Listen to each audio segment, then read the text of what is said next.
നടനും എം.എൽ.എയുമായ മുകേഷ്, ജയസൂര്യ, മണിയൻപിള്ള രാജു, ഇടവേള ബാബു എന്നിവർ ഉൾപ്പെടെ 7 പേർക്കെതിരെ ആരോപണമുന്നയിച്ച നടിയിൽ നിന്ന് പ്രത്യേക അന്വേഷണ സംഘം ഇന്നലെ മൊഴിയെടുത്തു.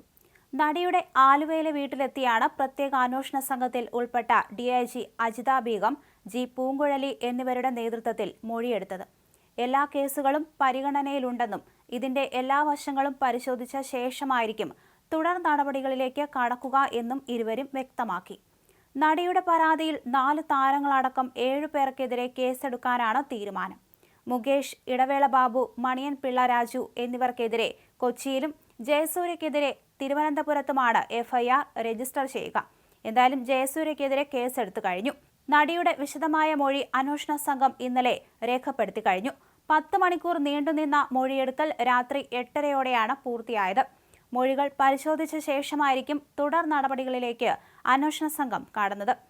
ഇന്നലെ രാവിലെ 10:30യോടെയാണ് ഡിഐജി അജിത ബീഗം, എഐജി ജി പൂങ്കുഴലി എന്നിവരുടെ നേതൃത്വത്തിലുള്ള പ്രത്യേക അന്വേഷണ സംഘം നടിയുടെ വീട്ടിലെത്തിയത്. 7 പരാതികളാണ് പോലീസിന് നൽകിയിട്ടുള്ളത്. മുകേഷ് എം.എൽ.എ, ഇടവേള ബാബു, മണിയൻപിള്ള രാജു, കോൺഗ്രസ് നേതാവ് advocate V S Chandrasekharan, casting director Vichu, production controller Noble എന്നിവർക്കെതിരെ കൊച്ചിയിൽ കേസ് രജിസ്റ്റർ ചെയ്യാനാണ് തീരുമാനം. കേസ് രജിസ്റ്റർ ചെയ്യുന്നത് ലോക്കൽ പോലീസ് ആണെങ്കിലും പ്രത്യേക അന്വേഷണ സംഘത്തിന് തന്നെയായിരിക്കും അന്വേഷണ ചുമതല. നിലവിൽ പരാതിക്കാരിയിൽ നിന്ന് മൊഴികൾ സ്വീകരിക്കുന്ന നടപടികളാണ് പുരോഗമിക്കുന്നത്. പലതും വർഷങ്ങൾക്ക് മുമ്പ് നടന്ന കേസുകളായതിനാൽ മൊഴികൾ എടുക്കുന്നതിനും കൂടുതൽ സമയം ആവശ്യമുണ്ട്. ഈ മൊഴികളെല്ലാം പിന്നീട് വിശദമായി പരിശോധിക്കും. കേസ് രജിസ്റ്റർ ചെയ്യേണ്ടതാണെങ്കിൽ കുറ്റകൃത്യം നടന്ന പ്രദേശത്തെ പോലീസ് സ്റ്റേഷനിലേക്ക് ഇത് കൈമാറും. തുടർന്ന് ഇവിടെയായിരിക്കും കേസിലെ എഫ്ഐആർ രജിസ്റ്റർ ചെയ്യുക. ഇതിനുശേഷം സംസ്ഥാന DGPക്ക് സമർപ്പിക്കുന്ന നടപടിക്രമങ്ങളുടെ വിശദാംശങ്ങൾ പ്രത്യേക അന്വേഷണ സംഘം തലവന് കൈമാറും. പ്രത്യേക അന്വേഷണ സംഘമാണ് ആരാണ് കേസ് അന്വേഷിക്കേണ്ടത് എന്ന് തീരുമാനിക്കുന്നത്. തുടർന്നായിരിക്കും വിശദമായ അന്വേഷണം.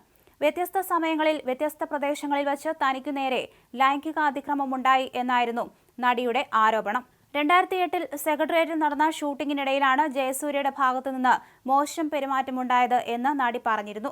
റെസ്റ്റ് റൂമിൽ പോയി വരുമ്പോൾ ജയസൂര്യ പുറകിൽ നിന്ന് കെട്ടിപ്പിടിച്ച് ചുംബിച്ചെന്നും ഫ്ളാറ്റിലേക്ക് വരാൻ ക്ഷണിച്ചെന്നുമാണ് നടി ആരോപിച്ചത്. 2013-ലാണ് ഇടവേള ബാബുവിന്റെ ഭാഗത്തുനിന്ന് മോശം പെരുമാറ്റമുണ്ടായത് എന്ന് നടി പറഞ്ഞു. അമ്മയിൽ അംഗത്വം നേടാനായി ഇടവേള ബാബുവിനെ വിളിച്ചപ്പോൾ ഫോം പൂരിപ്പിക്കാൻ ഫ്ളാറ്റിലേക്ക് വരാൻ ആവശ്യപ്പെട്ടു. ഫോം പൂരിപ്പിച്ചുകൊണ്ടിരുന്നപ്പോൾ ഇടവേള ബാബു ചുംബിച്ചെന്ന് നടി പറയുന്നു. നടൻ മുകേഷ് ഫോണിൽ വിളിച്ചും നേരിൽ കണ്ടപ്പോഴും മോശമായി സംസാരിച്ചെന്നാണ് നടിയുടെ ആരോപണം. വില്ലയിലേക്ക് വരാൻ ക്ഷണിച്ചെന്നും അവർ പറഞ്ഞിരുന്നു.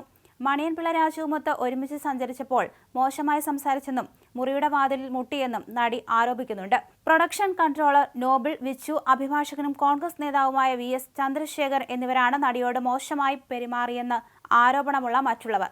ജയസൂര്യക്കെതിരെ തിരുവനന്തപുരം കന്റോൺമെന്റ് പോലീസ് സ്റ്റേഷനിൽ എഫ്ഐആർ രജിസ്റ്റർ ചെയ്തിട്ടുണ്ട്. ഓരോ പരാതിയും വിശദമായി അന്വേഷിക്കുമെന്ന് അന്വേഷണ സംഘം വിശദമാക്കി.